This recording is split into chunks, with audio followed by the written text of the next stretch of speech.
Welcome students. Today we study about acceptance sampling. Acceptance sampling is the process of evaluation a portion of product material in lot for the purpose of accepting or rejecting the lot as either confirming or not confirming to quality specification. यानी इसमें क्या करेंगे हम कि हम पूरे sample में से कुछ कुछ प्रोडक्ट्स को बाहर निकालेंगे लॉट्स में से और उसकी क्या की जाएगी, इंस्पेक्शन की जाएगी कि वो कन्फर्मिंग है या नॉन कन्फर्मिंग है। ठीक है, और उसी बेस पर हम उस लॉट को एक्सेप्ट करेंगे या रिजेक्ट करेंगे। There are generally two way in which inspection is carried out, 100% inspection और सैम्पलिंग इंस्पेक्शन। सबसे पहले बात करते हैं 100% इंस्पेक्शन क्या है। ऑल द पार्ट्स और product are subjected to inspection, wherein sampling inspection only a sample is drawn from the lot and inspected. यानी क्या हुआ, 100% इंस्पेक्शन में हम सारे पार्ट्स का क्या करेंगे, इंस्पेक्शन करेंगे हर एक पार्ट का। और सैम्पलिंग इंस्पेक्शन में हम क्या करेंगे, लॉट में से कुछ रैंडमली पार्ट्स को उठाएंगे और उनका इंस्पेक्शन करेंगे। A sampling may be defined as number of items drawn from a lot, batch or population for inspection purpose. Sampling inspection can be defined as technique to determine the acceptance or rejection of a lot or population on the basis of number of defective parts found in a random sample drawn from the lot. If number of defective item does not exceed predefined level, the lot is accepted, otherwise it is rejected. तो क्या करेंगे हम, इसमें पूरा lot होगा, lot के अंदर से हम कुछ एक पार्ट्स को निकालेंगे, ड्रॉन आउट करेंगे, then we inspect this parts and on the basis of inspection result we accept the lot or reject the lot. Now we discuss about advantage of sampling inspection. First, the item which are subjected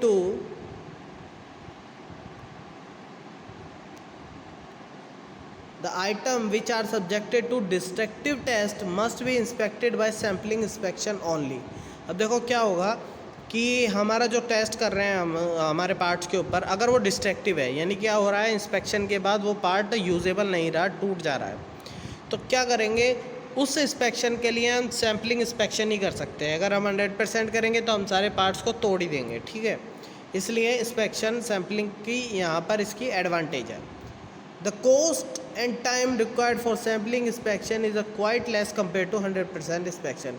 obviously बात है, अगर हम 100% inspection करेंगे तो time और cost तो ज़्यादा लगेगी, और अगर हम सैम्पलिंग वाला करेंगे तो उसमें टाइम और कॉस्ट भी कम लगेगी। Problem of inspection fatigue which are occur in 100% inspection is eliminated. अब क्या होगा कि जितना भी इंस्पेक्शन किया उसमें सब में ख़राबी आ जाएगी आफ्टर इंस्पेक्शन, तो वो 100% इंस्पेक्शन में होगा ही होगा। मान लीजिए कि हमने कोई टेस्ट करा, वो डिस्ट्रक्टिव भी नहीं है, फिर भी उसमें कुछ ना कुछ गड़बड़ आ जाएगी। लेकिन क्या होगा, सैम्पलिंग मेथड में हम कुछ ही पार्ट्स को करेंगे, अगर कुछ भी डिफेक्शन आया तो वो सैंपल्स में आएगा, लॉट पे नहीं आएगा। Sample smaller inspection staff is necessary, क्योंकि इसके अंदर नंबर ऑफ इंस्पेक्शन कम है, इसलिए स्टाफ की ज़रूरत भी कम होती है। Next is less damage to product because only few items subjected to handling during inspection. तो इसमें क्या होता है कि डैमेज होने की प्रोबेबिलिटी बहुत कम हो जाती है, क्योंकि इसकी हैंडलिंग कम प्रोडक्ट होने की वजह से इसकी हैंडलिंग भी ईजिली हो जाती है। The problem of monotony and inspection error introduce by the 100% inspection is minimise. तो जो इंस्पेक्शन करते वक्त जो एरर है, क्योंकि ज़्यादा प्रोडक्ट होगा तो पॉसिबिलिटी है कि हम अच्छे से इंस्पेक्शन नहीं कर पाए, लेकिन कम प्रोडक्ट होंगे तो हम अच्छे से इंस्पेक्शन कर पाएंगे हर एक प्रोडक्ट का।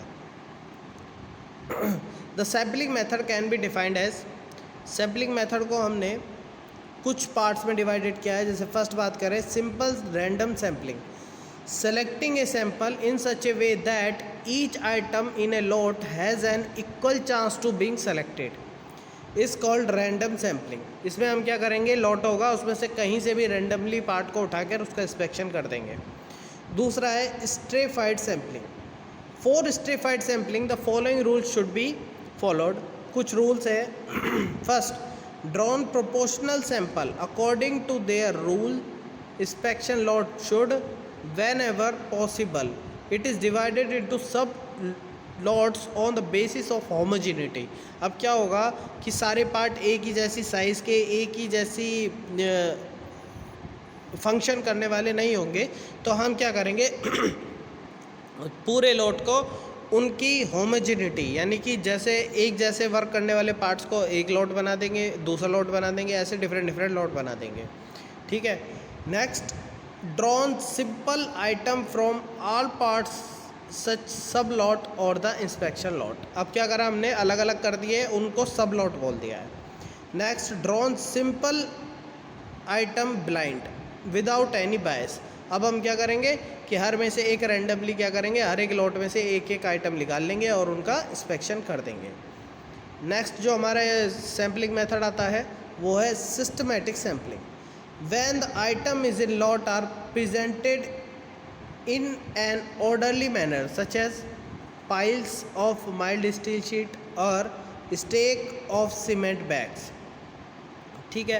It is possible to considerably simplify the selection of random sample of the required size। तो हम क्या करेंगे कि ऑर्डर में लगा देंगे कि पहले हमको किसका इंस्पेक्शन करना है, फिर किसका इंस्पेक्शन करना है। नेक्स्ट है cluster sampling. When the lot submitted for inspection consist of certain group of cluster of item।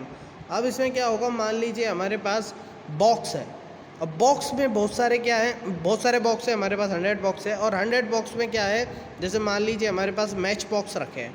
वो मैच बॉक्स क्या होगा कि हम ऐसे नहीं करेंगे कि सारे कार्टूनों में से एक एक को निकालेंगे, किसी एक कार्टून्स को लेंगे, उसके अंदर से हम एक पार्ट को इंस्पेक्ट करेंगे या सारे पार्टों को इंस्पेक्ट कर लेंगे। तो ये होता है क्लस्टर सैम्पलिंग। ठीक है। नेक्स्ट है two stage sampling. Sampling inspection may be carried out as sampling by attribute. Attribute क्या होता है, जिसमें हम विजुअल इंस्पेक्शन करते हैं, और सैम्पलिंग बाय वेरिएबल, इसके अंदर हम मैकेनिकल इंस्पेक्शन करते हैं। ठीक है। तो ये कुछ हमारे पास सैम्पलिंग मेथड्स हो जाते हैं।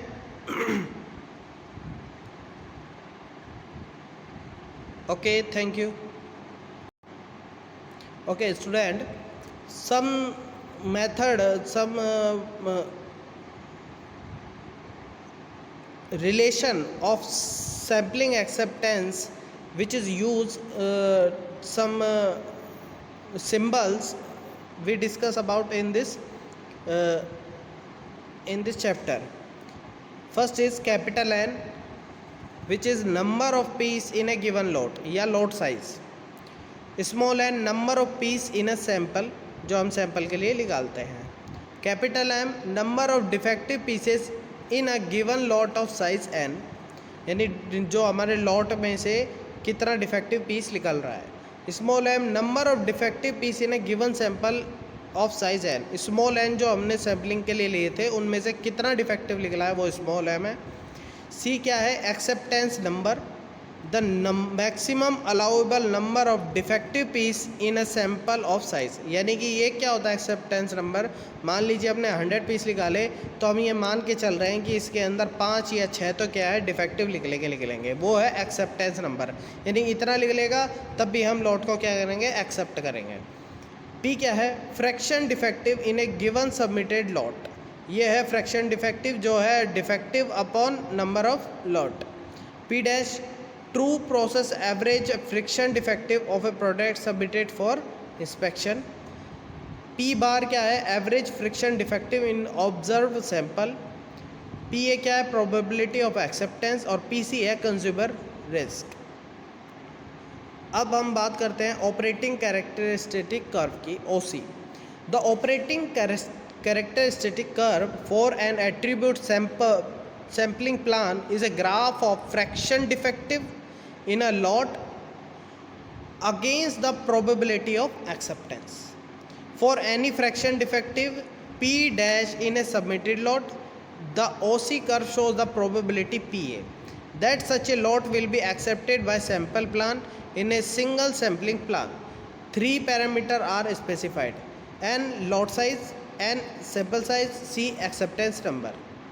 तो ये हमारे पास एक ग्राफ आ जाता है जो कि प्रोबेबिलिटी एक्सेप्टेंस और प्रोपोर्शन ऑफ डिफेक्टिव के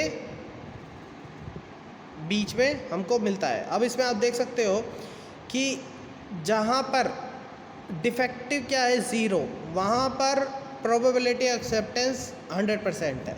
लेकिन जैसे जैसे क्या हो जा रहा है, डिफेक्टिव बढ़ता जा रहा है, तो एक पॉइंट आता है जहाँ पर एक्सेप्टेंस क्वालिटी रीजन आ जाता है, जहाँ तक तो हम क्या करेंगे, एक्सेप्ट कर लेंगे। यानी कि डिफेक्टिव को हम क्या मान रहे हैं, एक्सेप्टेंस में लेकर चल रहे हैं कि भाई ठीक है, इतना तो डिफेक्ट हो सकता है। फिर क्या हो जाता है, ये प्रोड्यूसर रिस्क है। ठीक है, प्रोड्यूसर रिस्क क्या है कि मान लीजिए कि डिफेक्टिव थोड़ा सा भी डिफेक्टिव निकला, है ना, थोड़ा सा भी डिफेक्टिव निकला तो वो 100% प्रोबेबिलिटी नहीं है उसकी एक्सेप्टेंस की, वो अचानक से ही गिर जाएगी, चाहे उसमें डिफेक्ट हो या नहीं हो। ठीक है, फिर आता है इनडिफरेंट क्वालिटी रीजन, और फिर आता है ऑब्जेक्शनेबल क्वालिटी रीजन और कंज्यूमर रिस्क। इनको हम डिस्कस करते हैं। सबसे पहले आता है एक्सेप्टेंस क्वालिटी लेवल, AQL। आप देख सकते हो ऊपर इसको ग्राफ में, क्या है ये, it represent the maximum proportion of defective which the consumer find definitely acceptable. AQL can also be defined as maximum % defective that for purpose of sampling inspection can be considered satisfactory as a process average। यानी कि वो इतना defect जो कि हम होने पर क्या करेंगे, पूरे लॉट को एक्सेप्ट कर सकते हैं। ये आता है एक्सेप्टेंस क्वालिटी लेवल में। It is the fraction defective that can be tolerated without any serious effect upon further processing or an consumer relation. As an AQL is an acceptable quality level, the probability of acceptance for AQL lots should be high. In fact, the producer's safe point is termed as AQL. Rejectable quality level, rejectable quality level, या फिर आप बोल सकते हो LTPD। आप figure में देख सकते हो LTPD। ठीक है, तो ये रिजेक्टेबल क्वालिटी लेवल आता है। It is also called load tolerance percentage defective, LTPD। This is the definition of unsatisfactory quality. It represent the proportion of defective which the consumer find definitely unacceptable. As RQL is an unacceptable quality level, the probability of acceptance for an RQI lot should be low. The probability of accepting a lot RQL level represents the consumer risk.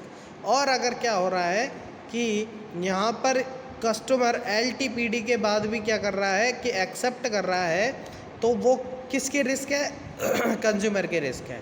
क्योंकि फिर उसके बाद क्या हो जाएगा, मान लीजिए आप कोई प्रोडक्ट लेने गए, आपने कोई गिलास लिया, ठीक है, उसके ऊपर स्क्रैचेस लगी हुई हैं, उसके ऊपर दरारें आ रही हैं, ठीक है ना, आपने क्या करा कि अब वो आपकी रिस्क है। आप गए घर में जाकर आपने उसके अंदर जैसे कुछ चाय या कॉफ़ी डाली और अचानक से वो टूट गया, वो कंज्यूमर की रिस्क होगी। ठीक है ना, क्योंकि आपको दिख रहा है फिर भी आप एक्सेप्ट कर रहे हो उस ख़राब प्रोडक्ट को, तो वो कंज्यूमर रिस्क में आता है। In different quality level, this is the quality level somewhere between AQL and RQL।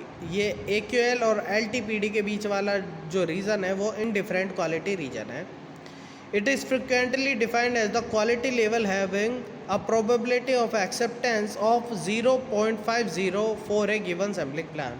यानी इसमें जो एक्सेप्टेंस की अगर हम बात करें, कितनी प्रोबेबिलिटी है, 50% प्रोबेबिलिटी है। ठीक है, तो ये हमारे पास कुछ क्वालिटी सैम्पलिंग प्लान का